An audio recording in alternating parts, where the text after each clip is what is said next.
Rio de Janeiro 2010. This great metropolis has been dazzling for many years, but nowadays more so than ever.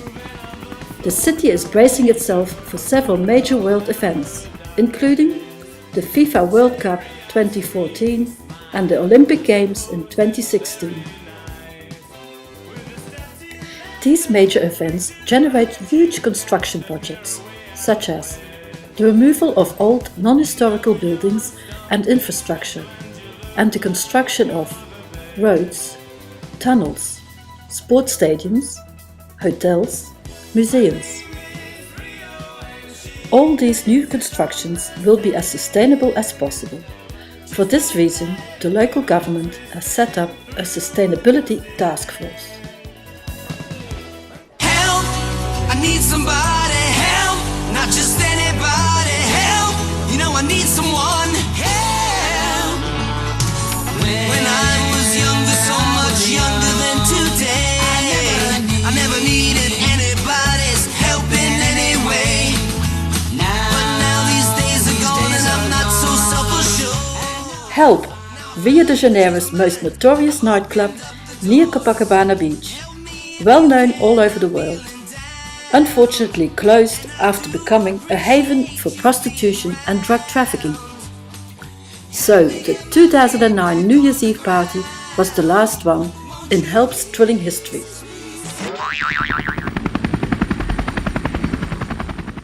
Discotheque Help is being replaced by the new Museum of Image and Sound, in short MIS.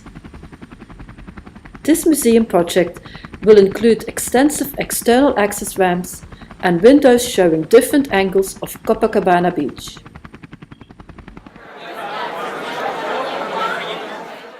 The new Museum of Image and Sound will occupy 4,500 square meters for permanent and temporary exhibitions, a panoramic restaurant and an open-air auditorium.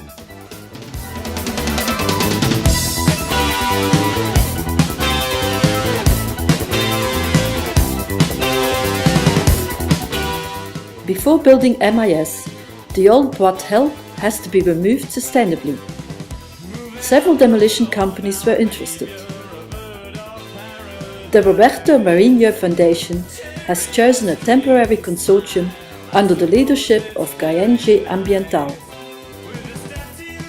This Brazilian environmental construction company has involved the European consultant company Enviro Challenge in the following tasks: to analyze the historical situation of the building, to inventory the quantities of different materials, to assess the environmental and technical risks, to create guidelines for the demolition company to reuse and recycle as many materials as possible, to write an action plan for reverse building or selective and sustainable demolition, and to propose a demolition attack strategy including innovative equipment.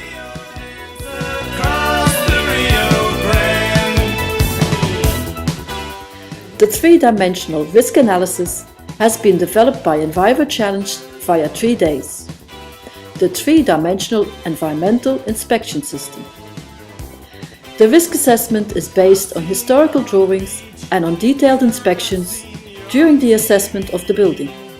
During the risk assessment, Enviro Challenge paid special attention to the possible presence of the following environmental risks: asbestos suspicious material in orange, asbestos-containing material in red, material with polychlorinated biphenyls (PCBs) in purple, material with mineral oil in green, material with polycyclic aromatic hydrocarbons (PAHs) in brown, mercury-containing tube lights in turquoise, material with high levels of chlorides in magenta.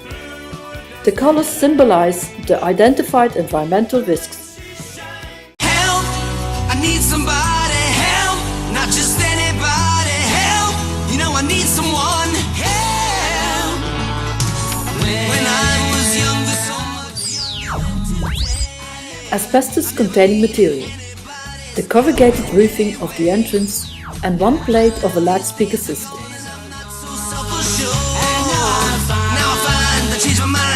I've opened up the doors.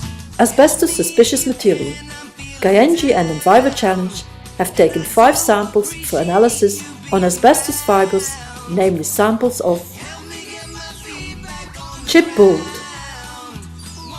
black acoustic insulation,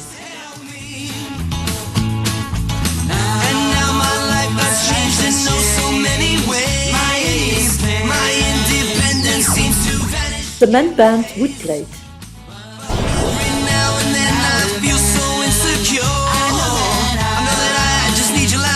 I've never done before. Help me if you can, I'm feeling down. And I do appreciate you being round. plate in the window, Back on the ground. Won't you please, please help me? wall carpet. All 5 samples have been analysed in a Dutch laboratory. No asbestos is discovered. In any way. But now these days are gone and I'm not so self-assured. Now I find I changed my mind. I've opened up the doors. Help me if you can, I'm feeling down. Material containing PAH on the wall just under the roof. Help me get my feet back on the ground. Won't you please, please help me, help me, help me. Ooh. Help, I need somebody, help, not just anybody, help. You know I need someone, help. Material with mineral oil on the concrete floor in the compressor rooms and on the roof. Help in any way. But now these days are gone and I'm not so self-assured. Now I find I changed my mind. I've opened up the doors. Help me if you can, I'm feeling down. And I do appreciate you being A very important step: selective stripping of the complete building. Removing all the material that is not concrete, masonry or other stony material by hand and handheld equipment. changed in so many ways. My independence seems to vanish in the haze. But every now and then Removing the stony structure, not by blasting, but by means of a crane and adequate equipment, namely a digging bucket, hydraulic rock breaker and hydraulic combi shear. Because the project takes place in an urban and tourist area, all the materials are transported immediately during the stripping phase and the removal of the stony construction. Only asbestos, which is not reusable conforming to European standards, is transported to a legal landfill. The other removed materials are transported to recycling sites or social foundations of waste collectors. now I find I changed my mind. I've opened up the doors. Help me if you can, I'm feeling down. And I do appreciate you being round. Help me get my feet back on the ground. Won't you please, please?